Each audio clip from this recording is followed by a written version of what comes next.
Berkongsi berita gembira bersama dengan Risa Skin. Mira ada rezeki yang lebih besar untuk Mira. Mungkin boleh share sikit. Alhamdulillah, saya berkongsi berita baik tu, kandungan yang sudah mencecah 30 minggu.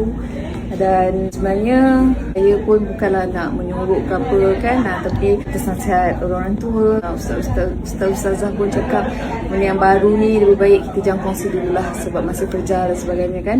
Dan saya pun dah berjanji dengan rakan-rakan media, dengan peminat-peminat, kalau ada perkara baik akan saya kongsikan pada waktu yang paling baik. Dah tiba masa lah sebab kandungan pun dah mencecah 30 minggu, perut pun dah tak boleh nak sorok kan. Okey Mira, mungkin boleh share pertama kali bila dapat tahu berita gembira tu dan macam mana reaction Fatah juga. Secara jujurnya saya pun tak perasan saya mengandung sebab memang kalau tengok jadual kita kan kita bergerak sana sini kan.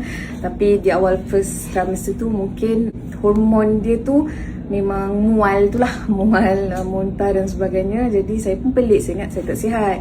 Tapi bila check, Alhamdulillah ada. Tapi saya tak ingat dah minggu berapa saya dapat tahu. Tapi itu pun selepas jumpa doktor lah. Reaction suami, dia bersyukur. Saya pun begitu juga. Saya selalu yakin dalam hidup kita ni, jodoh, ajal, maut, pertemuan, zuriat, ini semua benda yang kita hanya mampu merancang dan usahakan. Dan lain semua Allah serahkan. Jadi saya dan Fatah sama-sama bersyukurlah dan kita harap yang baik-baik sajalah. Siapan belum ada lagi. Lately ni memang sedikit busy kan, rasa pun tak sempat lagi. Jadi insyaAllah lepas-lepas ni kita dah kena slowly lah buat preparation sebab sini dah tak lama juga kan. Mira rancang ni tak patang kat mana? KL ke JP? KL. KL.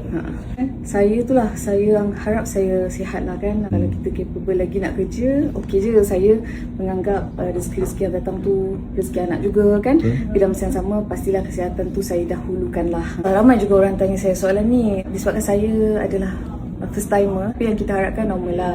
Mudah-mudahan saya sebenarnya depends ataupun saya ikut je apa yang doktor cakap terbaik lah. Kalau semuanya baik, berjalan lancar, saya pilih normal lah. Tapi jika ada apa-apa, na'udzubillah, asalkan ibu dan bayi selamat, okeylah saya bersyukur dah. Saya harap baik-baik je lah, saya bertawakal je lah.